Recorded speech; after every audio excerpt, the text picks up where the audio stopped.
So I had a totally different topic picked out this week, but in light of the recent news with the NAR proposed settlement that's being spread around social media and on the news, I needed to step up, and we need to clear the air and clarify what the mainstream media is not telling you and what the fake news is being spread around and all the misinformation. So you have CNN, one of my favorite fake news organizations. I don't know because I don't actually watch them. I'd rather watch Canadian Parliament on C-SPAN.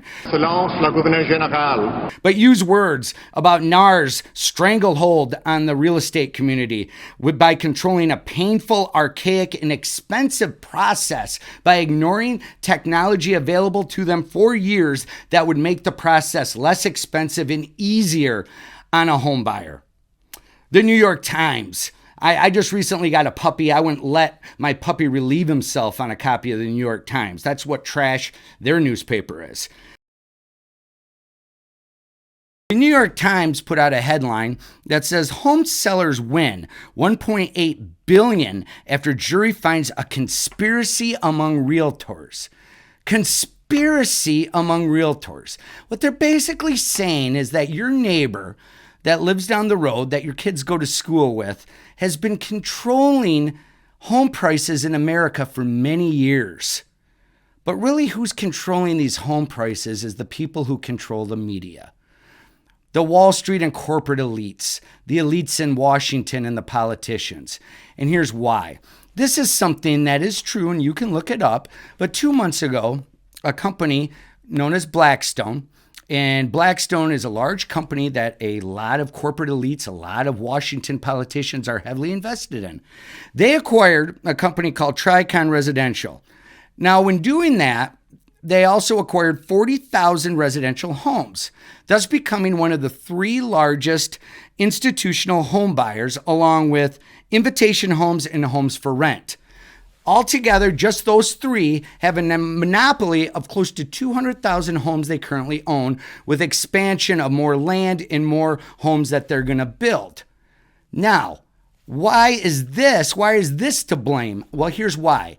It's all about control and greed. The same things they're accusing your neighbor, the realtor, of doing, it's the corporate elites and the Washington elites are doing it. They control that much inventory with more to come. They can drive up home prices. But they don't want to drive up home prices to sell them off. They don't want your kids and grandkids to experience the American dream of home ownership. They want to make them renters for life, which line their pockets. They have a monopoly that needs to be broken up, but the government is too heavily invested in some of these companies to do that. They're not going to cut their own throats. So what do? Let's crush the real estate community. Let's crush your neighbor down the road. Soon the rebellion will be crushed and young Skywalker will be one of us. I know it's been a tough week, but I'm going to tell you this. Let this be the last time you share anything on social media about this topic. Educate yourselves and have conversations and educate your friends and family and clients on what's really going on. The elites in Wall Street and in Washington have a stake in companies like these I just said.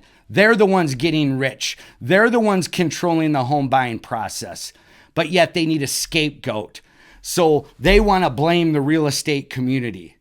So if the real estate community is to blame, isn't this really an indictment on the entire American dream of home ownership that we provide? And if this is an indictment on the home ownership in American dream, then really isn't it an indictment on the home buyer in American society itself? You can do what you want to us, but we're not going to sit here and listen to you bad mouth the United States of America. Gentlemen!